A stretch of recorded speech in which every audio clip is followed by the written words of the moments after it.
예수님의 이름으로 감사하며 기도 올리옵나이다. 자, 우리 주님 사랑하시면 크게 한번 아멘 합시다. 할렐루야. 벌써 이제 2월의 마지막 주일입니다. 하나님의 특별하신 은혜가 함께 하시고, 또 3월 달에는 또 고난주간이 있고, 그 다음에 부활절을 준비하면서 저희들이 또 경건한 삶을 살아가야 될 계절이 왔습니다. 오늘 2월 마지막 주일날 믿음으로 사는 인생이라는 제목을 가지고 함께 은혜를 나누고자 합니다. 고린도 후서를 가지고 3월달 우리가 큐티를 할 거지만은 요즘 우리가 큐티를 시편을 가지고 지금 이제 공부를 하는 과정에서 아삽이라고 하는 사람이 성전에서 이렇게 사역을 감당하는 사람인데 안 믿고 그리고 하나님을 부정하는 사람들이 너무나 잘 되는 거예요. 그것을 바라보면서 우리는 뭐야 라고 하면서 거의 본인도 실족할 뻔하였다라고까지 고백을 합니다. 그런 내용을 가지고 묵상을 시작하다가 시편 78편에 가서는요, 그렇게 하나님의 은혜를 덧입고 아침마다 저녁마다 하여튼 하루 24시간 365일 하나님의 간섭하지 않음이 없음에도 불구하고 틈만 나면, 어렵기만 하면 원망하고 불평하는 이스라엘 백성들의 모습을 출애굽을 통해서 이루어진 사건을 빗대서 시편 78편을 계속해서 말씀하고 계세요. 제가 이제 그거를 묵상을 하는 가운데에서 얼마나 할 말이 많으셨는지, 시편 78편은요, 하여튼 78편은요 72절까지 있어요. 그래가지고 오늘이죠, 오늘 주일까지 이 말씀을 묵상하게 되는 그런 내용입니다. 도대체 이게 어떻게 된 건가 라고 해가지고 이제 그 본문의 현장인 출애굽기를 뒤져보게 되어졌어요. 아니나 다를까 수백 년이 흐른 후에 아삽이 이 출애굽의 사건을 가지고 광야 생활을 통해서 이루신 하나님의 뜻과 또 그것을 이해하지 못하고 틈만 나면 원망하는 이스라엘 백성들의 모습을 읽어가면서 우리가 스데반이 말했던 것처럼 사도행전에서 우리 조상들이 광야 교회에 있을 때라고 말한 것이 있거든요. 그러니까는 신약적인 설교는 광야 40년은 구약이라고 한다면 신약, 오늘 이 시대에 저와 여러분이 받아들여야 될 것은 교회 생활 40년 생활, 신앙 생활 40년 생활에 무슨 일이 일어나는가, 이런 거하고 연결시킬 수가 있다는 거죠. 그래서 그래, 우리가 믿음으로 사는 인생이라는 제목을 정하면서 오늘의 핵심 주제는 믿음입니다. 그러니까 끝까지 여러분들이 설교를 들으면서 놓치지 말아야 될 것은 믿음. 이거를 계속해서 머리에 이렇게 떠오르면서 오늘 말씀을 받으시면 주제를 놓치지 않고 끝까지 성령의 도우심으로 메시지와 함께 하나님의 뜻을 발견하게 될 것입니다. 그러면 여러분들에게 물어보겠어요.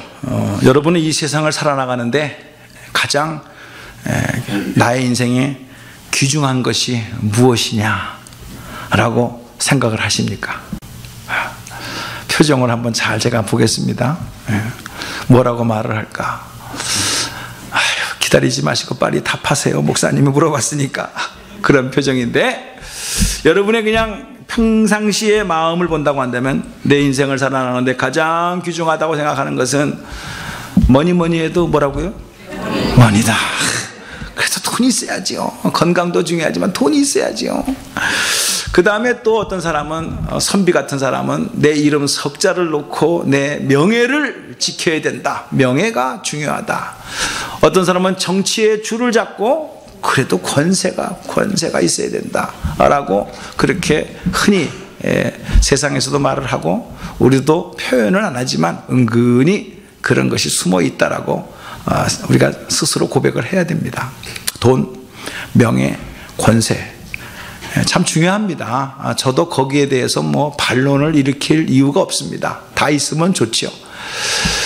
근데 제가 왜 이 세상을 살아나가면서 여러분의 인생 속에 중요한 것이 무엇이냐라고 물어보냐 하면은 보다 근본적인 질문을 던지고 싶어서예요. 돈 좋지만은 돈보다 돈이 있기까지 돈의 파운데이션은 믿음이 있어야 돼요. 권세 좋지만 권세 있기 전에 권세가 되게 하기 위해서는 믿음이 있어야 돼요. 믿음이 없으면 내 주위에 있는 모든 사람이 자기를 뒤통수 치는 사람으로 다 느껴지는 거예요. 명예 마찬가지입니다. 믿음이 있어야 명예도 유지가 되는 것이지, 요즘 뭐 미투, 이 신문에 보셨죠? 미투라고 하는 운동이 일어나가지고 지금 발칵 뒤집어졌습니다. 그런 사람이었어? 그런 사람이었어? 그 사람이? 세상에 인간의 추악한 모습이 미투에 의해서 지금 막 뒤집어지고 있는 현상이 아닙니까? 그래서 이걸 어떻게 여러분들에게 좀 알기 쉽게 설명을 할까 하다가 그냥 평상시에 우리가 가정생활에서 느낄 수 있는 부부 사이를 잠깐 설명을 서론 부분으로 말씀을 드릴게요. 서로 신뢰하고 믿음 좋은 부부가 있었습니다. 서로. 근데 남편이 나가서 늦게 들어올 수 있죠. 또 전화가 안 될 수도 있죠. 아내가 걱정합니다. 왜 남편이 이렇게 오늘 늦을까? 혹시 무슨 일이 있을까? 초조하고 불안해하면서 그 남편을 기다립니다. 근데 드디어 밤 11시 반쯤 돼서 남편이 들어옵니다. 여보, 정말 걱정했어. 당신 괜찮아? 아무 일 없었지?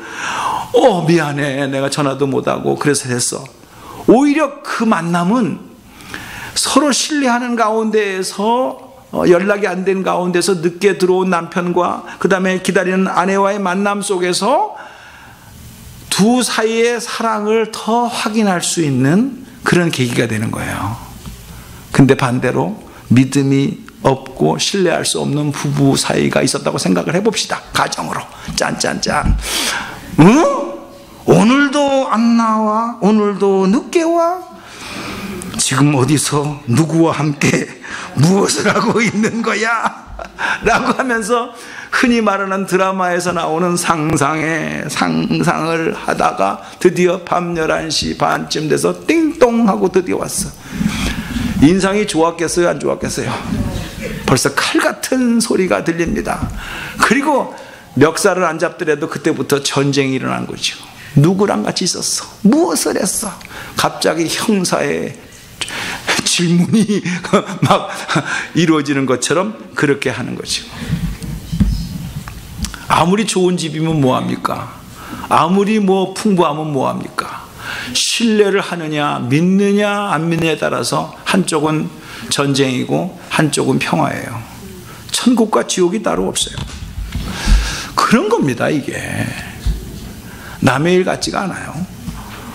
성경은 믿음에 대해서 정의하기를 히브리서 11장에 이렇게 말합니다. 믿음은 바라는 것들의 실상이요 보지 못하는 것들의 증거다 라고 하면서 정확하게 딱 보여주고 있어요. 우리가 하도 많이 듣는 거예요. 뭡니까? 그걸 딱 줄인다고 한다면은 믿음은 바라는 거라는 거예요. 바라는 거. 바랄 때는 과거를 바라보는 게 아니죠. 미래를 바라보는 거죠. 그러므로 믿음의 정의 속에서 생각해 보는 것은 우리가 믿음을 가지고 이걸 파운데이션으로 해서 미래를 바라본다. 믿음의 파운데이션을 가지고 생각을 해본다.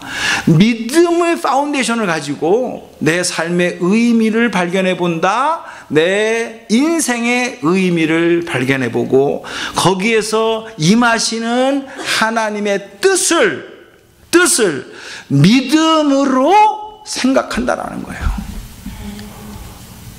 자, 이거는 너무나 좋은 말인데 그 반대말은 의심입니다. 그러면 왜 성경은 출애굽을 통해서 그런 현상을 보여줬기 때문에 수백 년이 흐른 후에 히브리서 기자는 믿음을 강조하면서 우리의 조상들이 믿음으로 하면서 저렇게 기록을 하면서 11장 1절에 그렇게 시작을 했을까요?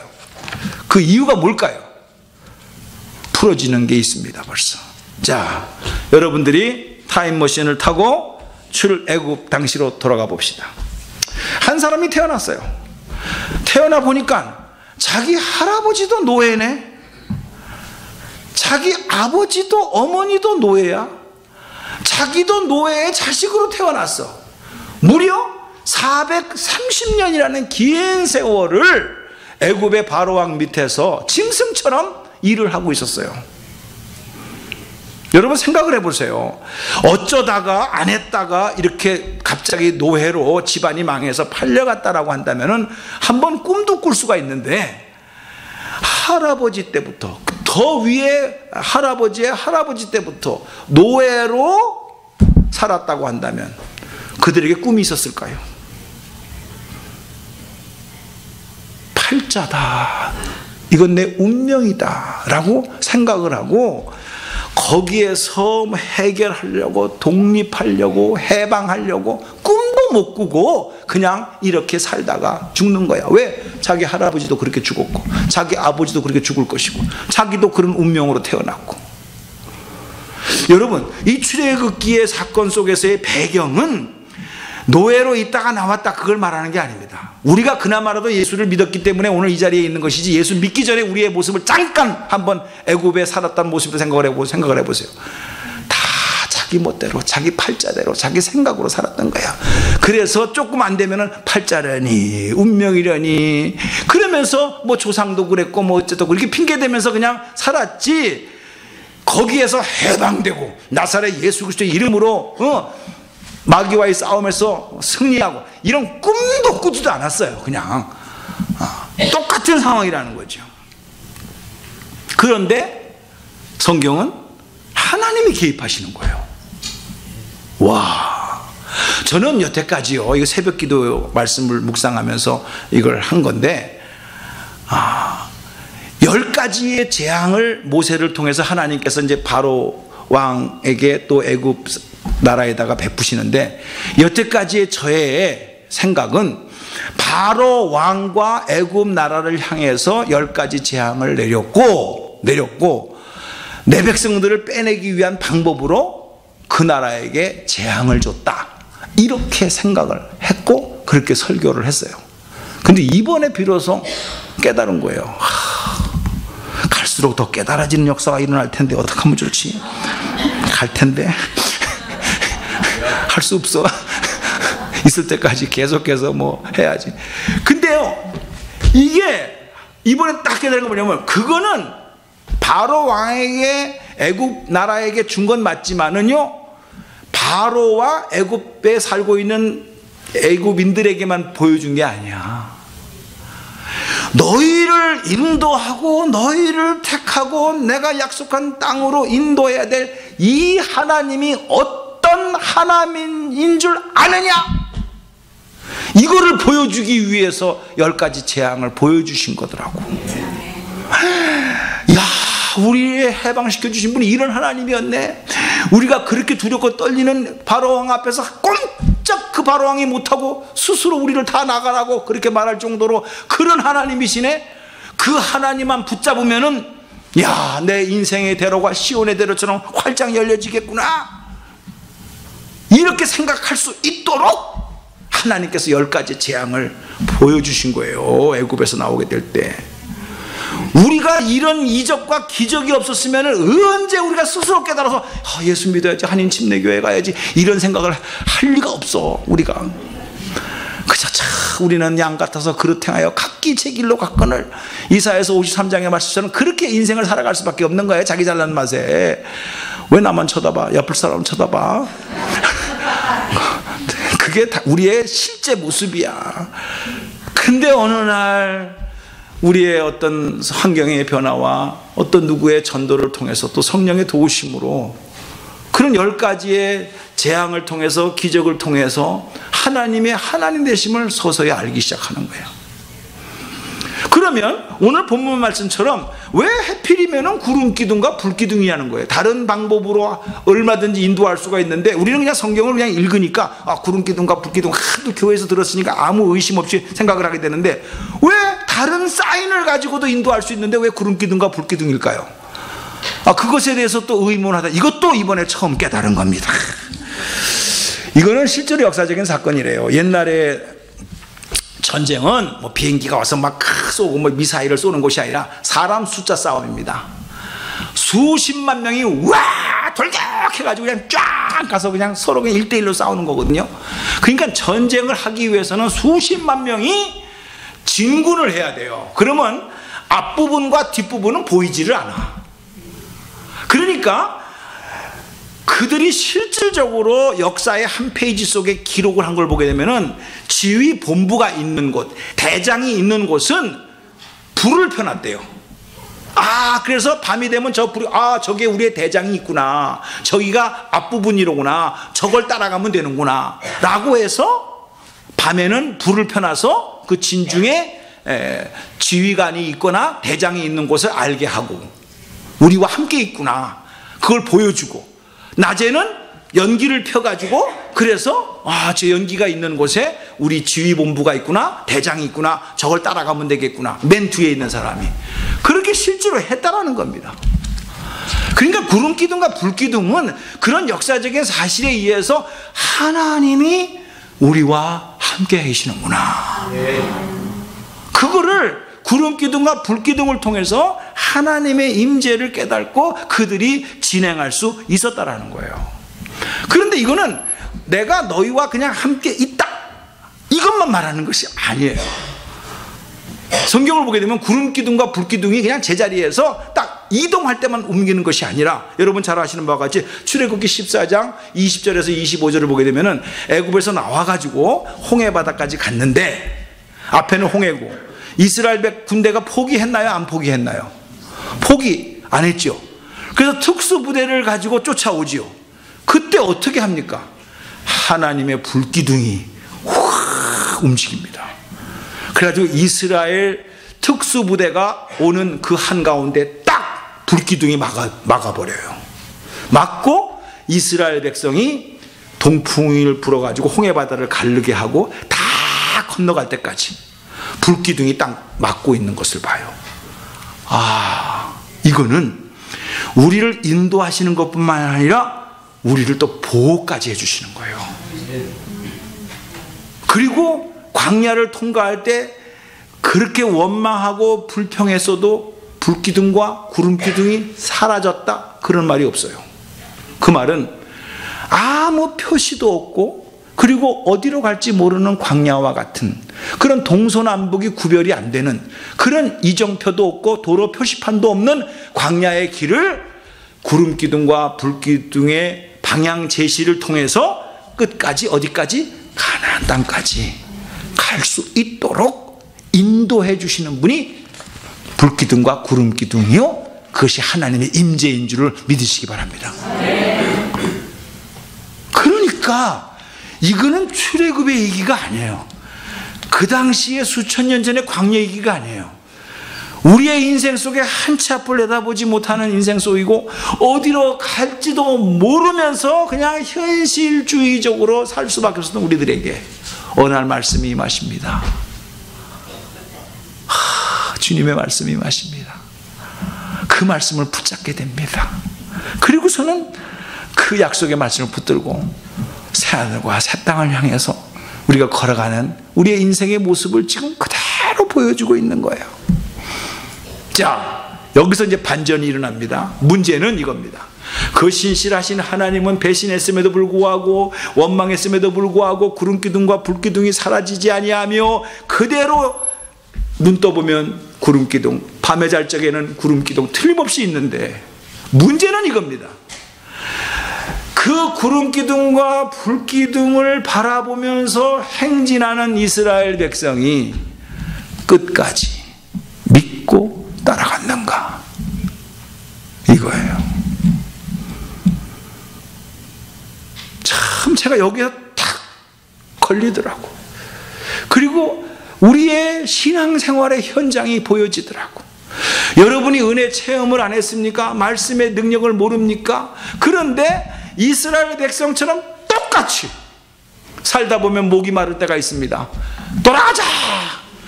살다 보면 배가 고플 때가 있습니다. 돌아가자.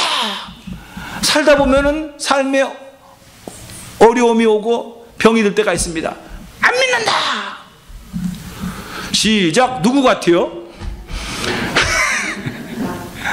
원망 불평이 구름기둥과 불기둥 앞에서 그대로 현실이라고 하는 문제 앞에 다 쓰러져 버려요. 다 쓰러져 버려. 그리고 모세까지 죽이려고 해요. 그리고 돌아가자고 계속해서 원망하는 모습을 봐요. 이게 78편에 나와 있는 내용들입니다. 이게 지금 시편에. 그러나 그들은 원망했다. 그들은 그 하나님을 믿지 않았다.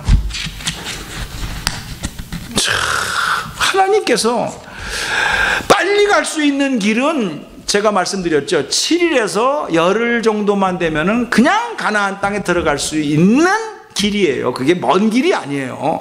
40년 걸릴 길이 아니에요. 근데 하나님은 우리의 연약함을 아세요. 이 백성들 이런 상태에서 바로 열흘 만에 가나안 땅에 들어갔다가는 거기에 있는 철기 문화와 거기에 살고 있는 아낙 자손과 거인들 앞에 그냥 나 몰라라 하고 다 도망갈 사람들이다 아시고 하나님께서 방향을 바꾸십니다. 그리고 여러분들과 저에게 허락하신 광야의 40년을 훈련시키시는 특별 교육 프로그램을 만드셨어요. 할렐루야. 우리는 그렇게 해석을 하셔야 돼요. 왜 나에게 이런 일이 일어났는가 라고 Why me? 이렇게만 원망하고 불평할 것이 아니라 하나님께서 우리의 인생의 길에 40년의 광야 생활을 허락하신 이유가 뭘까? 거기에서 진짜 삶의 의미를 발견하기를 주님의 이름으로 축복합니다. 너무 귀한 거예요. 저는 이거를 이번에 2018년 동계올림픽을 통해서 더 깨달았어요. 영미!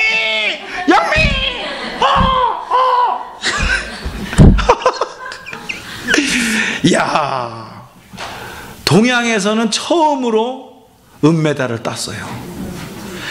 세상에 여러분도 아시는 바와 같이 옛날에 그 김팀이 그걸 훈련할 적에 동네 사람들이 웬 오광을 굴리느냐 그랬대야. 그게 무슨 운동이냐고. 그걸 쓸 게 없어서 그걸 바닥을 그걸 닦고 있냐고. 집에서 걸레질이나 하지. 그런 핀잔을 받으면서도 그들은 그것을 시작했어요.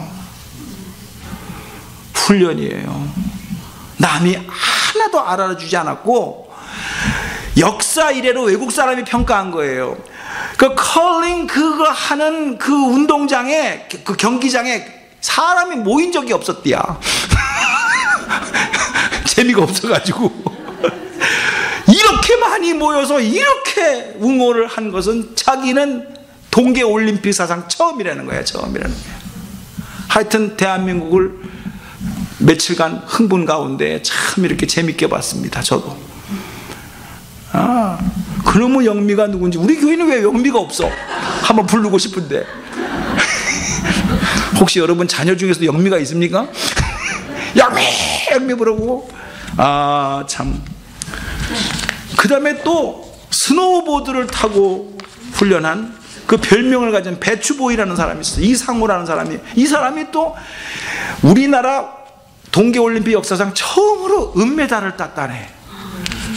근데 그 사람의 뒤안길을 보게 되니까 자기 아버지가 배추밭을 했는데 약간 언덕이더래. 그래서 판때기 하나 가지고 배추밭에서 여름에 배추밭에서 탔다네. 그래서 별명이 배추보이야. 이 청년이 커가지고 은메달을 땄네. 우리나라 최초요, 최초. 옆에 사람에게 거저됐냐? 시작. 거저됐냐? 거저된 게 아니요. 아무도 안 알아주고 아무도 관심도 안 주는 곳에서 훈련하고 노력하고 그 열매가 맺어진 거예요. 여러분 지금 광야를 통과하시는 분들이 계실 텐데 그러려니 하세요. 하나님이 반드시 나를 정금과 같이 만드시려고 이렇게 하시는 거로구나. 내가 올림픽에 못 나가서 금메달은 못 딸지라도 면류관의 주인공이 되리라. 하늘나라에 가서 다 그렇게 하시려고, 믿음 키우시려고 그렇게 하시는 거예요. 저는 그걸 이번에 동계올림픽 때서 확실히 봤어요. 그런데 인간은 참 희한하죠. 애국 백성이 딱 보니까 딱 누구 같더라고. 하나님께서 거저 나오겠습니까? 10가지의 재앙을 그냥 하늘문을 여시고 애굽 땅에다가 부어줬어요. 세상에 그거를 이스라엘 백성이 다 봤어요.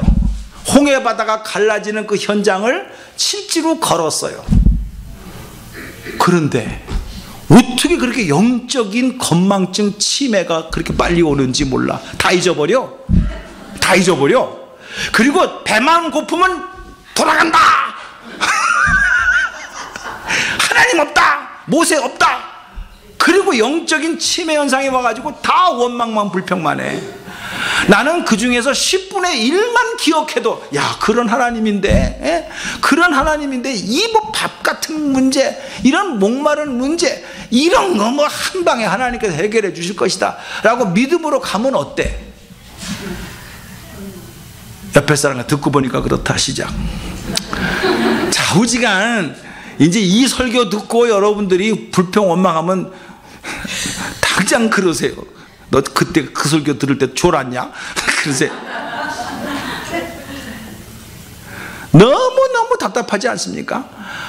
영적인 건망증이 너무너무 치매가 빨리 와. 저는 이거를 적용을 해보면은 우리 교회가 완벽하지 않지만 그래도 아름다운 추억이 있고 같이 격려하고 사랑해주고 사랑받고 했던 추억이 있다고. 시험 들면 다 잊어버려. 이럴 수가 있냐고. 교회가 목사도 싫고 모두 싫고 성목자도 싫고 다 싫고 그냥 나 홀로 가리라. 그냥 가기만 하면 좋은데 그냥 난도질을 하고 가. 10분의 1만 기억해도 그래도 나를 위해서 기도해 주신 분이 이 교회인데, 우리 성도님인데 누구 같아? 그래요. 세상에 이 광야의 40년에 말 못할 일들이 많아요. 그래서 오직했으면 모세가 가장 첫 번째 첫 문에 시작하기도 전에, 광야 생활 들어가기도 전에 홍해바다 앞에서 이런 말을 했습니다. 출애굽기 14장 13절에 너희는 두려워 말고 가만히 서서 여호와께서 오늘날 너희를 위해 행하시는 구원을 보라. 너희가 오늘 본 애굽 사람은 또다시는 영원히 보지 못하리라. 이야, 모세가 너무나도 멋있는 말을 했어요. 그렇게 두렵냐? 그렇게 불안하냐? 봐! 너희들을 쫓아오는 저 원수 마귀 애국 군대는 다시는 보지 못할 거야 하면서 쫙 동풍을 일으켜서 홍해바다가 갈라지는 사건이 그거예요. 믿으세요. 여러분의 인생의 최대의 위기가 어디에 있습니까? 앞에 홍해바다가 있습니까? 그것 마냥 뒤에는 뭔가 자기를 쫓아오는 것처럼 막 어떤 세력이 자기를 확 불안하게 만드는 세력이 있습니까? 그것이 물질이든 그것이 암덩어리든 그것이 뭐 경제적인 어려움이든 그것이 가정의 문제든 그것 때문에 이러고 있습니까? 보라! 너희가 오늘 본 저 문제덩어리는 영원히 너희 인생에 나타나지 아니하리라. 믿으십시오. 여러분, 한국에 문머시기가 대통령이 됐다고 좌파다 우파다 해가지고서 난리고 지금 나라가 어떻게 될 것 같은데, 언제 여러분들이 대통령 믿었습니까? 하나님 믿었지. 미국도 마찬가지입니다. 언제 어디로 튈지 모르는 저 트럼프, 희한한 정책을 만들어가지고 그냥 확 만들어버리고 그냥. 이런 사람이 언제 여러분이 미국의 애국자가 돼가지고 저 사람 받아봤습니까? 하나님 믿었지. 돈도 필요하지만은요, 그러나 돈 믿을 거 못 돼요. 2017년도에는 스탁이 좀 올라가는 것 같더니만은 2018년도에 확 떨어져 버렸어요. 우리는 경제학자를 믿으면 안 돼. 하나님을 믿어야지. 지금 성경은 뭘 말하는 겁니까? 당신이 광야 40년을 생활하고 인생의 40년을 생활하고 교회에 40년 신앙생활하게 될 때 당신은 누구를 쳐다보고 누구를 믿고 가느냐? 계속 그 질문이에요. 믿느냐는 거예요. 여전히 하나님의 불기둥과 구름기둥은 나와 상관없이 계세요. 근데 내가 안 믿으니까 돌아가겠다고 하는 거예요. 우리가 하나님을 믿고 오늘 이 시대에 예수님을 믿고 간다면은 지금 역사의 현장을 보세요. 저는 이번에 동계올림픽을 보면서 대한민국의 저력을 봤는데 나는 참 내가 태어난 대한민국이지만은 너무나 이상한 나라야. 상식으로는 망할 것 같아. 왜? 뻑하면 그냥 탁 물러가라 촛불 해쌓고 나라가 그냥 뒤집어질 것 같아. 거기에다가 또 반쪽 위는 그냥 원자폭탄 가지고 또 까불면 터뜨려 이러고 앉아있고 뻑하면 그냥 뭐 천안함 때려 부시고 끝날 것 같아. 그런 나라가 올림픽을 1988년에 여름 올림픽을 했고 30년 후에 오늘 동계올림픽을 했고 월드컵을 했고 세상에서 미국도 4개의 최대 축제를 다 못했어. 미국도 실력을 데이터를 보니까 텍사스의 6분의 1밖에 안 되는 대한민국이 동계올림픽, 하계올림픽, 세계 육상대회, 월드컵 대회 이걸 다 했어. 할렐루야요. 누가 지켜줬기 때문에 그래요? 아멘이요. 그 하나님이 여러분의 인생의 하나님이 되기를 축복합니다. 에? 진짜요. 오늘 이건 잊으시면 안 돼. 내 가정이 무너질 것 같고 내 인생이 끝날 것 같은데 여러분 하나님이 지켜주시면 끝나는 거예요. 텍사스의 6분의 1밖에 안 되는 남한이 자동차 회사가 현대, 기아, 쌍용 한 자동차를 만드는 공장이 하나도 없는 데가 얼마나 많은데 잘 산다는 태국은요 자동차 공장이 하나도 없어요. 100% 수입이에요. 이런 나라가 어디 있어요. 이런 나라가. 저는 그래서 맨 마지막으로 대한민국을 부를 게 아니라 애국가를 한번 부르고 싶어. 진짜요.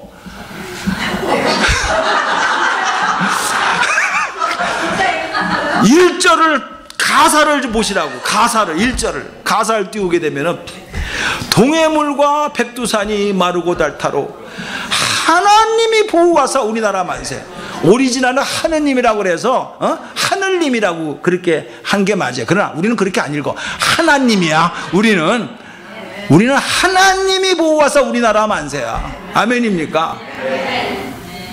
난 너무 멋있어. 우리나라 애국가가 하나님이 지켜주시니까 안 될 것도 되는 거예요. 우리 대한민국이 좀 희한한 나라야. 애국가에 저게 있잖아. 하나님이 보호하사 우리나라 만세. 그리고 4절에 이렇게 써 있더라고. 내가 4절을 보니까요, 이 기상과 이 마음으로 충성을 다하여 괴로우나 즐거우나 나라 사랑하세. 그 나라는 하나님 나라를 사랑하자. 괴로운 사람 있습니까? 슬픈 사람 있습니까? 즐거웠구나 뭐 하나. 이 마음과 뜻을 다해서 죽도록 충성하라. 성경 말씀 같잖아. 안익태가 크리스찬인 것 같아. 그러면서 1절, 2절, 3절, 4절을 애국가를 만들어서 그렇게 불러요. 우리가 너무나 감사해. 여러분 아직도 불안하십니까? 구름기둥과 불기둥이 보이는데 아직도 불안하십니까? 오늘의 현실 속에서 뻑하면 돌아가겠다고 그렇게 생각하십니까? 돌아가면 무슨 특별한 일이 생길 거라고 생각하십니까? 이 말씀 결론적으로 드리겠습니다. 여러분은 이제 누구를 믿고 사시겠습니까? 결단하셔야 돼요. 더 이상 현실 앞에 뻑하면 돌아가겠다고 그런 갈등이 있다 할지라도 하나님의 도우심을 붙잡으세요. 여전히 내 앞에 구름기둥과 불기둥 하나님의 임재를 붙잡으세요. 그리고 그 말씀을 따라서 주님과 함께 내가 너를 떠나지 아니하고 내가 너를 버리지 아니하리라. 세상 끝날까지 내가 너와 함께 함이라. 그 주님이 약속해 주셨습니다. 오늘 그 말씀을 붙들고 여러분 나머지 인생이 참으로 복되고 아름다운 삶이 되기를 주님의 이름으로 축복합니다. 축복합니다. 할렐루야. 기도하겠습니다. 거룩하신 하나님 아버지, 은혜를 감사